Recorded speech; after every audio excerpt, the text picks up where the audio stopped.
Bismillahirrahmanirrahim. Assalamualaikum warahmatullahi wabarakatuh. Hanya kepada Allah senantiasa kita menyembah, dan hanya kepada Nabi Muhammad SAW senantiasa kita bersalawat. Baik, perkenalkan, nama saya Rizka Amalia dengan NIM 10731115819 dari kelas akuntansi 19E Fakultas Ekonomi dan Bisnis Universitas Muhammadiyah Makassar. Sebelumnya saya mengucapkan terima kasih kepada Ibu dosen Ibu Eka Mardikawati Alif, Eskom SE Makassar selaku dosen pengampu mata kuliah akuntansi sosial dan lingkungan yang telah memberikan tugas final ini kepada kami. Baik, adapun materi yang akan kita bahas yaitu tentang lingkungan hidup dalam kerangka CSR dan Sustainable Development. Terlebih dahulu kita harus mengetahui apa sih itu lingkungan hidup. Nah, di sini lingkungan atau environment dianggap lebih luas daripada istilah lingkungan hidup atau life environment. Nah, hal-hal atau segala sesuatu yang berada di sekeliling manusia sebagai pribadi atau di dalam proses pergaulan hidup biasanya disebut lingkungan. Ini menurut Sumartono tahun 1996. Nah, pada dasarnya lingkungan dibagi menjadi 3 kelompok dasar, yaitu yang pertama adalah lingkungan fisik atau physical environment, yaitu segala sesuatu yang di sekitar manusia yang berbentuk benda seperti rumah, kendaraan, gunung, udara, air, dan lain-lain. Kemudian yang kedua itu adalah lingkungan biologis atau biological environment, yaitu segala sesuatu yang berada di sekitar lingkungan manusia yang berupa organisme hidup dari manusianya sendiri, seperti hewan-hewan dari yang besar sampai yang paling kecil dan tumbuh-tumbuhan yang terbesar sampai yang terkecil. Nah, kemudian yang ketiga itu ada yang namanya lingkungan sosial atau social environment, yaitu manusia-manusia lain yang ada di sekitarnya seperti tetangga-tetangga, teman-teman, bahkan orang lain yang belum dikenal. Ya. Selanjutnya kita akan membahas mengenai lingkungan hidup dan entitas bisnis. Nah, 10 tahun terakhir sering kita dengar adanya tuntutan-tuntutan dari masyarakat yang ditujukan pada perusahaan-perusahaan mengenai kasus perusakan atau pencemaran lingkungan hidup akibat dari aktivitas bisnisnya. Sebagai contoh, PT Newman Minahasa yang telah beroperasi sejak tahun 1987. Pada tahun 1970-an mendapat tuntutan dari nelayan Teluk Buyat akibat pembuangan limbah-limbah beracun ke laut yang mengakibatkan Teluk Buyat tercemar. Nah, hingga pada akhirnya ditutup pada tanggal 31 Agustus 2004. Tetapi sampai sekarang masih meninggalkan pencemaran di kawasan Teluk Buyat.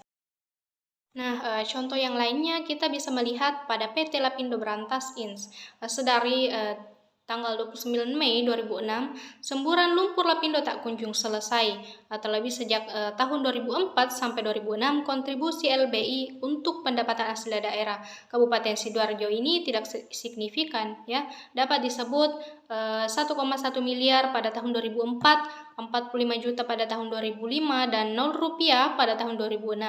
Nah, hal ini selain akibat dari ketidaktegasan negara, juga merupakan contoh fatal akibat ketidakpekaan perusahaan terhadap konsep CSR. Nah, sampai sekarang pun belum ada titik temu untuk mencari solusi menghentikan semburan lumpur panas atau yang sering disebut di media massa yaitu sebagai sumburan Lusi atau lumpur Sidoarjo. Nah, jika ditinjau dari sisi analisis dampak lingkungan, PT Lapindo Berantas ternyata belum memenuhi syarat, ya. Nah, selanjutnya kita akan membahas mengenai konsep CSR. Menurut Kamus Online Wikipedia, CSR merupakan suatu konsep bahwa suatu organisasi, khususnya tapi tidak terbatas pada perusahaan, memiliki kewajiban untuk memperhatikan kepentingan pelanggan, karyawan, pemegang saham, komunitas, dan pertimbangan-pertimbangan pelanggan, karyawan, pemegang saham, komunitas, dan pertimbangan-pertimbangan ekologis dalam segala aspek dari usahanya.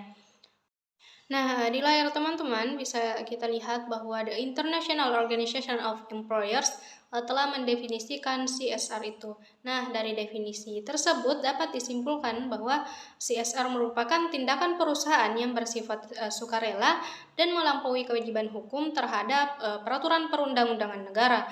Kemudian pengertian tersebut di atas memandang CSR sebagai aspek inti dari aktivitas bisnis di suatu perusahaan dan melihatnya sebagai suatu alat untuk terlibat dengan para pemangku kepentingan. Selanjutnya kita akan membahas mengenai dimensi CSR. Apa sih yang termasuk dimensi CSR itu? Nah, kita bisa lihat ya. Teman-teman bisa lihat di layar teman-teman, ada yang pertama itu adalah ekonomi, sosial, lingkungan. Perusahaan dalam menjalankan CSR harus memperhatikan keseimbangan ketiganya. Tak boleh ada trade-off ya dalam jangka panjang di antara ketiganya. Dan ketiganya itu harus mengalami kemajuan ya. Kemudian yang kedua ada pemangku kepentingan. Nah, perusahaan dalam menjalankan CSR harus memperhatikan seluruh pemangku kepentingan internal dan eksternalnya dan mencari keseimbangan terbaik bagi pemuasan seluruh kepentingan mereka. Kemudian yang ketiga adalah voluntary, yaitu perusahaan dalam menjalankan CSR itu harus mematuhi seluruh regulasi yang berlaku, kemudian berusaha melampauinya sejauh mungkin. Nah, pelaksanaan CSR sampai sekarang masih bersifat sukarela ya. Beberapa perusahaan tidak menjalankan program-program CSR karena melihat hal tersebut mungkin hanya sebagai bagian pengeluaran biaya. Tetapi untuk sekarang sebenarnya pandangan tersebut sangatlah keliru. Nah, meskipun CSR tidak memberikan hasil secara keuangan dalam jangka pendek, namun CSR sebenarnya memberikan hasil ya, memberikan hasil baik langsung maupun tidak langsung pada keuangan perusahaan di masa yang akan datang. Ya, dari sisi dunia usaha sebenarnya berperan untuk mendorong pertumbuhan ekonomi yang sehat dengan memperhatikan faktor lingkungan hidup. Nah, kini dunia usaha tidak lagi hanya memperhatikan catatan keuangan perusahaan semata, melainkan sudah meliputi spek profit, people, dan planet, atau yang biasa kita sebut dengan triple bottom line ya. Selanjutnya kita akan membahas mengenai peraturan dan pelaksanaan CSR di Indonesia. Nah, CSR di Indonesia diatur dalam Pra-Undang-Undang Nomor 40 Tahun 2007, diantaranya itu Undang-Undang Nomor 23 Tahun 1997 tentang pengelolaan lingkungan hidup. Selanjutnya Undang-Undang Nomor 8 Tahun 1999 tentang perlindungan konsumen. Kemudian Undang-Undang Nomor 13 Tahun 2003 tentang ketenagakerjaan. Nah, CSR juga diatur dalam Undang-Undang Nomor 40 Tahun 2007 Pasal 74 yang berbunyi ayat pertama itu perseroan yang menjalankan kegiatan usahanya di bidang dan atau berkaitan sumber daya alam wajib melaksanakan tanggung jawab sosial dan lingkungan. Kemudian ayat kedua yaitu tanggung jawab sosial dan lingkungan sebagaimana yang dimaksud pada ayat 1 merupakan kewajiban perseroan yang dianggarkan dan diperhitungkan sebagai biaya perseroan yang pelaksanaannya dilakukan dengan memperhatikan keputusan dan kewajaran ya. Kemudian ayat ketiga yaitu perseroan yang tidak melaksanakan kewajiban sebagaimana yang dimaksud pada ayat 1 dikenakan sanksi sesuai dengan ketentuan peraturan perundang-undangan. Kemudian ayat keempat itu yang berbunyi yaitu ketentuan lebih lanjut mengenai tanggung jawab sosial dan lingkungan diatur dengan peraturan pemerintah. Nah, selanjutnya kritik terhadap tanggung jawab sosial perusahaan. Yang pertama yaitu perspektif tanggung jawab sosial perusahaan sering dijadikan atribut bagi perusahaan untuk memperoleh keuntungan sebesar-besarnya dengan caranya mengikuti peraturan yang telah ditetapkan oleh masyarakat, asosiasi, dan pemerintah. Kemudian yang kedua yaitu untuk bisnis tertentu, tanggung jawab sosial perusahaan dapat dijadikan perisai sebagai penetralisir dampak dari bisnis yang dijalankan sekalipun bertentangan, misalkan perusahaan rokok sebagai sponsor event olahraga. Kemudian yang ketiga yaitu ada kalanya tanggung jawab sosial perusahaan dapat menjadi bumerang bagi perusahaan itu sendiri walaupun sudah melakukan sosialisasi kepada masyarakat. Kemudian yang keempat yaitu bagi perusahaan investor dari negara maju, adanya regulasi mengenai tanggung jawab sosial perusahaan yang ketat dapat menjadi alternatif yang berpindah ke negara yang memiliki regulasi tanggung jawab sosial lebih longgar. Selanjutnya akan kita bahas yaitu motif perusahaan melaksanakan CSR. Nah, ada beberapa ya motif perusahaan melaksanakan CSR. Yang pertama itu adalah motif keamanan, di mana motif keamanan itu program yang dilakukan setelah ada tuntutan masyarakat yang biasanya diwujudkan melalui demonstrasi. Kemudian program tidak dilakukan setelah kontrak ditandatangani, kecenderungannya program dilakukan ketika kebebasan masyarakat sipil semakin besar pasca desentralisasi. Kemudian selanjutnya yaitu motif memenuhi kewajiban kontraktual. Nah, pertanggungjawaban program CSR bukan pada pemerintah daerah dan masyarakat lokal, tetapi pada pemerintah pusat. Nah, selanjutnya itu propaganda kegiatan CSR melalui media massa. Nah, selanjutnya motif yang ketiga yaitu motif moral. Nah, motif moral itu ada beberapa, yaitu wacana CSR, kemudian propaganda CSR melalui media massa. Selanjutnya yang akan kita bahas yaitu bentuk ideal tanggung jawab sosial perusahaan. Nah, bentuk ideal tanggung jawab sosial perusahaan itu untuk mendapatkan format ideal tanggung jawab sosial perusahaan, beberapa hal yang harus kita perhatikan adalah sebagai berikut. Yang pertama, perusahaan harus melakukan GAP, analisis antara apa yang ideal harus dilakukan dengan apa yang telah dilakukan saat ini. Kemudian yang kedua yaitu konsistensi dalam menjalankan komitmen harus menjadi bagian dari gaya hidup dan dari semua level manajemen perusahaan. Kemudian yang ketiga yaitu sudah saatnya tanggung jawab sosial perusahaan dikelola oleh suatu divisi tersendiri secara profesional, sehingga pertanggungjawaban terhadap manajemen dan stakeholder dapat transparan dan terukur kinerjanya. Kemudian yang keempat yaitu idealnya pemerintah juga harus memiliki departemen yang berfokus untuk menangani regulasi tanggung jawab sosial perusahaan sehingga dapat menjadi mediator dan fasilitator bagi semua pihak yang berkepentingan. Kemudian yang kelima yaitu pada era teknologi saat ini peranan teknologi informasi dan komunikasi sudah menjadi keharusan ya, bukan lagi sebagai pendukung perusahaan. Oleh karena itu perusahaan dapat memanfaatkan teknologi informasi dan komunikasi ini semaksimal mungkin untuk menciptakan proses yang efisien, efektif, transparan dan dapat dipertanggungjawabkan. Selanjutnya yang akan kita bahas yaitu CSR dan Sustainable Development. Nah, di sini kita dapat melihat bahwa CSR itu merupakan suatu elemen yang paling penting ya dalam rangka sustainability yang mencakup aspek ekonomi, lingkungan, dan sosial budaya. Nah, adapun alasan mengapa harus melakukan CSR yaitu diantaranya mendapatkan keuntungan sosial, mencegah konflik dan persaingan yang terjadi, kesinambungan usaha atau bisnis, pengelolaan sumber daya alam, serta pemberdayaan masyarakat dan sebagai lisensi to operate ya. Jadi implementasi CSR tidak hanya melakukan keuntungan ekonomi semata, tetapi juga secara sosial dan lingkungan alam bagi keberlanjutan perusahaan serta mencegah terjadinya konflik. Nah, dalam perspektif perusahaan, yang dimaksud berkelanjutan di sini adalah merupakan suatu program sebagai dampak dari hasil usaha-usaha yang telah dirintis.